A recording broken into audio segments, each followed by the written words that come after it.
the medical terms here in Australia and what are the differences between medical terms in Philippines and here in Australia. Alright, so I'm going to call my special guest. She said she's special because she is very special. Alright, so let's start! Hey! We're here! So ito po yung special guest ko for today. Hello guys, how are you? My name is Crystal. Yeah, what should I say? So this is my first time to vlog. Not really for me, but for Blessa because she forced me to do this. Oh. So yeah, let's begin. Okay, but before that, can I just chuck this one first? Yeah, but don't ever chuck it everywhere, okay? Yes, ma'am. Okay. Wait guys, wait lang talaga. Maybe this one. Recycle.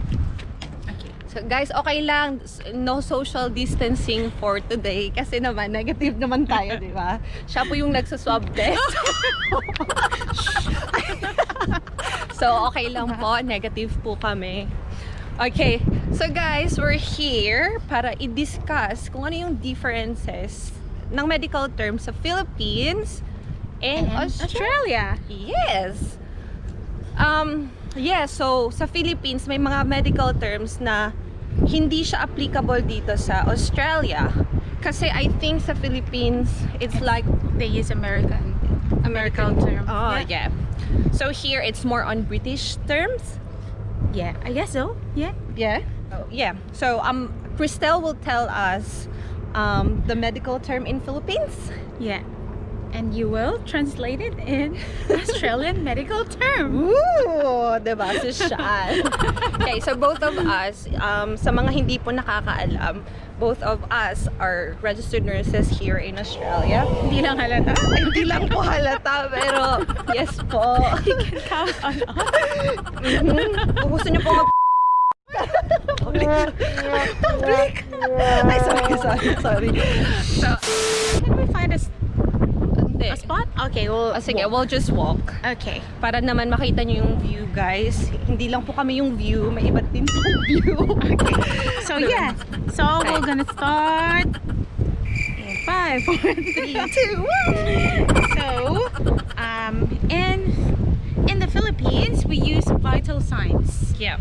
Here in Australia, we use OBS or observation. So pag dumating kayo dito and you become a registered nurse or even AIN sa nursing home, the nurses will ask you, can you take an OBS of that patient?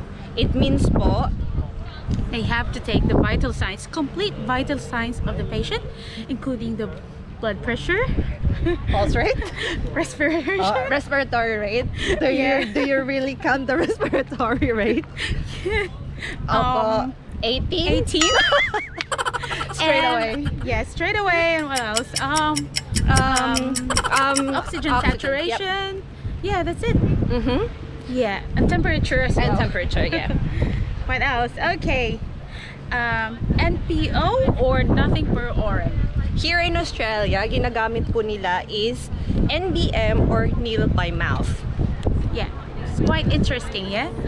It's a self-explanatory. Yes. Okay, so in the Philippines we use morning or AM.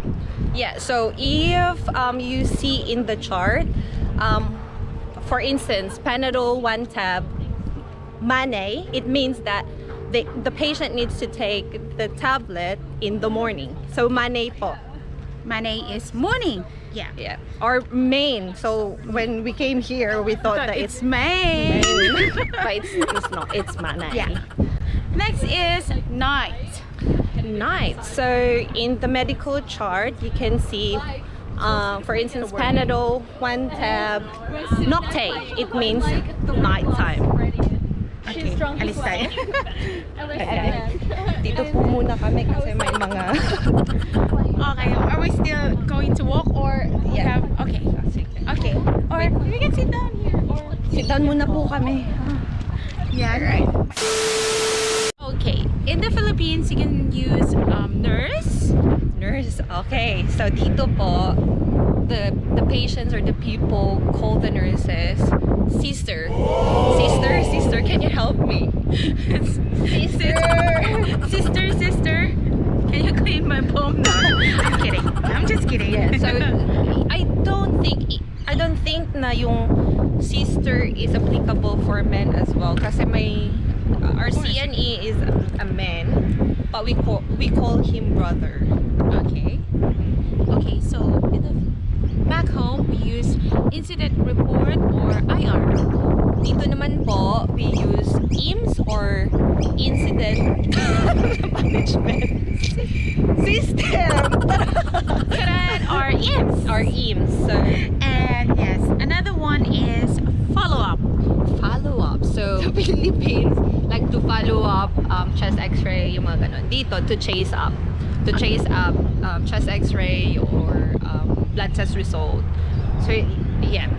Okay, and if something happened to the patient, it's possible with diabetes or positive with cancer.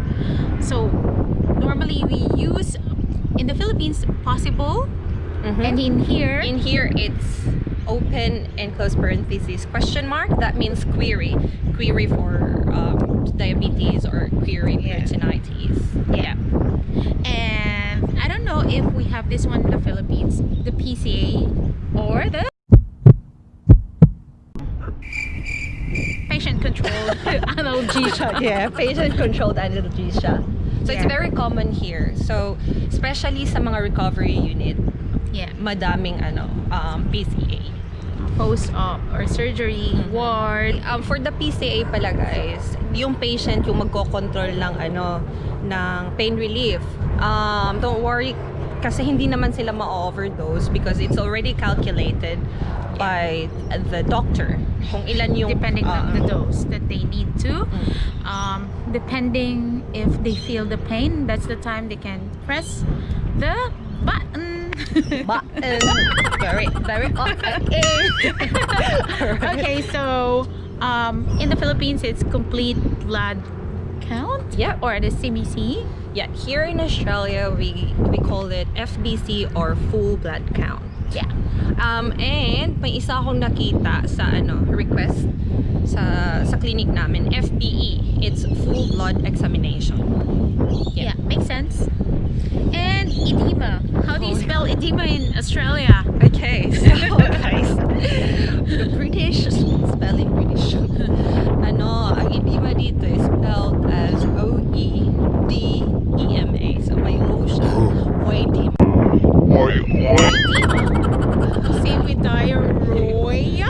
Diarrhea? I don't know. But you still pronounce it as the same. Pero yung spelling lang talaga. But don't worry guys, if you forget to write like O in the beginning of edema or like O somewhere sa diarrhea, they will still accept it. Yeah. What else? Champion. Infection control champion. Yes. So here in Australia, sa hospital, they have a champion. So for instance, infection control champion, siya yung parang naka-delegate to lead. To lead. Pag halimbawa, may auditing, siya yung champion, siya yung naka-delegate for that task. Yeah, does it make sense? I don't know. Basta champion na tawag, para siyang leader in that particular task. Okay. Makes sense. Yeah. And especially for the student nurses, we use this term RLE or the related learning experience. And how about here? Here we call it clinical placement. So we were thinking a while ago kung ano yung tawag sa Philippines sa clinical placement. So Yeah. Because I guess that was a long time ago when we were graduated. So we graduated in 2011. 11. I feel old. So it's been a long It's been a long time. Yes. Yeah, I think we need to wait for this. Wait lang guys So to continue guys, may dumaan lang po na truck. Yes, to continue, Okay, may dadaan ulit. Dito po nagja-jogging si Ann Curtis tsaka yung mga celebrity. Baka may Melbourne si Ann. Sige, hindi nila si Ann Curtis. Si ano na lang? Si Sam Milby. Ay, sino? Chris Hemsworth. Sana makita namin. Hope we can see Chris Hemsworth here. Yeah. Chris Chris Hemsworth. Or si Thor. Or si Bless at saka si Cristel. Okay, let's continue. Okay, guys. Blood test. Blood test. So here, you know, Australian usually shortens everything. So here, they call it bloods. So the patient knows na pag ano, like for instance, you will tell them, can I collect bloods from you? Can I collect bloods? So it means blood test. Naiintindihan naman ng mga patient kung ano yung bloods. Yes. Bloods. Madaming dugo. Bloods. Yeah, bloods. They love to use it in plural. Bloods. Bloods. It's bloody. It's bloody bloods. Bloody bloods. Okay, next is code blue. Code blue. So, in Philippines, it's code blue. Dito naman po, it's McDougall. They still have code blue, pero yung common term na ginagamit nila here is McDougall. So, alam, very self-explanatory naman siya. Yeah. What else? Clinical instructor or CI in the Philippines. So, here in Australia, when we were doing our clinical placement, there's a facilitator. So, yun sila na yung ano, parang clinical instructor, but they only visit the ward once or twice, yung pag-start ng shift and towards the end, just to make sure everything is under control. And yeah, there's another information as well when you're doing your nursing here. So you will not have your facilitator or your CI with you all the time. That's right. Most of the time, the registered nurse will look after you the whole shift. Yeah. So yes, most of the time. And sometimes the facilitator will just visit you once a week. Yeah, during that's true. your placement. So parang ano dito. yeah, so you will work as like registered nurse. Yeah. More on independent, diba? Yeah, you have to be independent. You don't. And if you have, depend. don't worry guys though, because if you have questions, the nurses in the facility naman, they will help you. Yeah. Just here, you need to learn how to speak up. Yeah. Okay, so when you become a registered nurse here, there's more likely you'll become a facilitator as well. Yeah. Even if you're not the CI or facilitator, because you will be looking after the students. Yeah. Students. Yeah. Yeah. Okay, what else? All right. Hang on. Sorry guys, my hair is so. DAT or DOT or diet as tolerated. So here, it's not really common na makakarinig kayo ng diet as tolerated or that. Some of the wards, they call it as ward diet. Yeah. Not really the DOT itself. Yeah. So, yeah. The antibiotics. Or here, it's ABX. Basta Okay. basta nasa paper, ABX, that means antibiotic. I don't know. Yeah. Do you use it in Philippines? What is Sorry it? guys ABX? I haven't worked in hospital setup kasi nung nandun ako sa Philippines, nasa dialysis clinic Yeah. ako. But she worked in hospital for 6 years in Philippines, so I'm kind of asking her lots of questions. No, we don't use abbreviation for antibiotic. So we don't use. And one as more, far as I can remember, no? AX. Sorry, I don't know. I forgot everything. And one more thing guys, if you're not sure, wag kayong gumamit ng abbreviation that you learn from Philippines and when you come here, you're gonna use it. No. Kasi, you know, there's They might misinterpret. Or yeah. Iba kasi yung mga abbreviation natin sa Philippines and might iba as din well dito. use the full word itself if Yep. you're not sure about it. Yeah. Okay. Emergency room or ER. Emergency room. Dito, ED or emergency department. Okay, what else? OR or operating room. Dito naman, they use OT or operating theater. Or theater. Theater. Wala pong R. Wala pong R. Tamad sila eh. Kahit maglagay lang ng R. Very tamad sila. Okay, so endorsement. Endorsement here. Endorsement. Endorsement. So dito, it's handover or handover. Yeah. So yeah. So you will hear it a lot in nursing home, private hospital, public hospital. Time for Handover. handover. Yeah. Or huddle.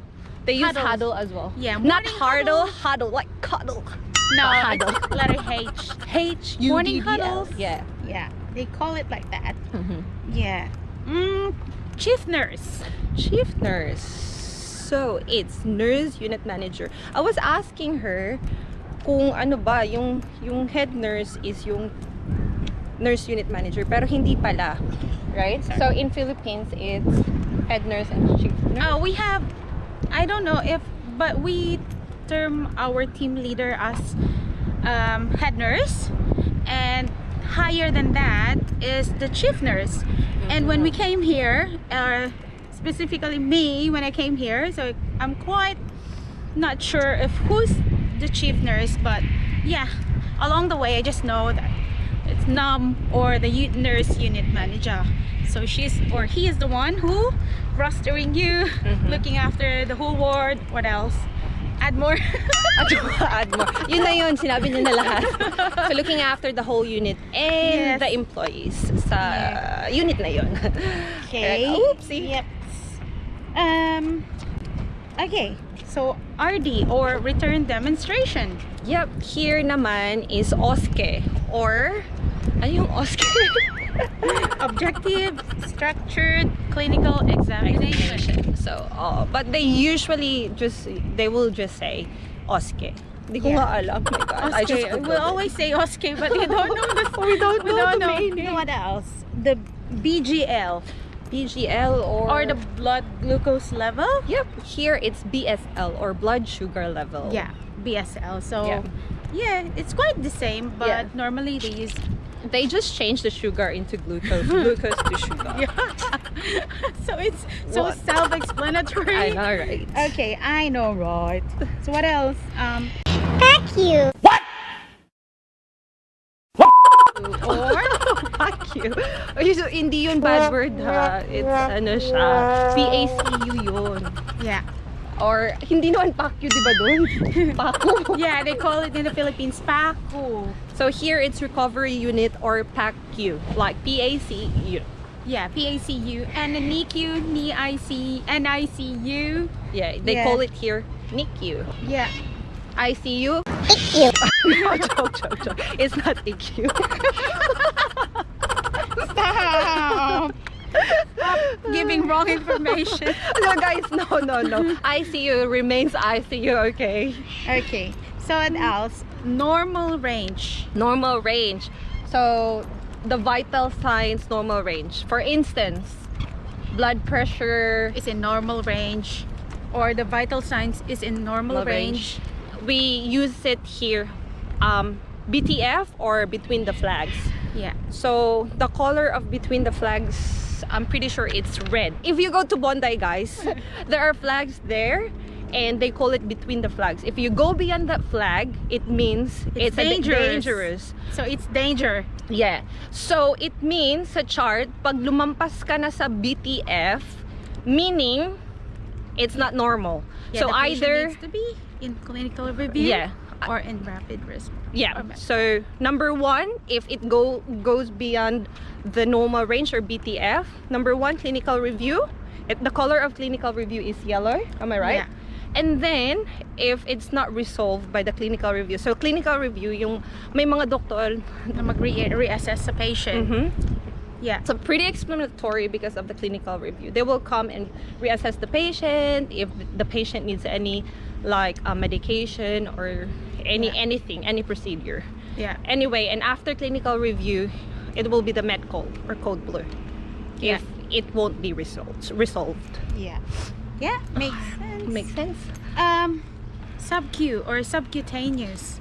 Why we normally use it in the Philippines, sub-Q. Yeah. For short. Yeah. Here in Australia, we call it subcut or subcutaneous, but subcut. Yeah. Yeah. In short, subcut, not sub-Q. Yeah. Yes. They won't know if you will say sub-Q. My Yeah, God. no. No, they won't understand you Yeah. for sure.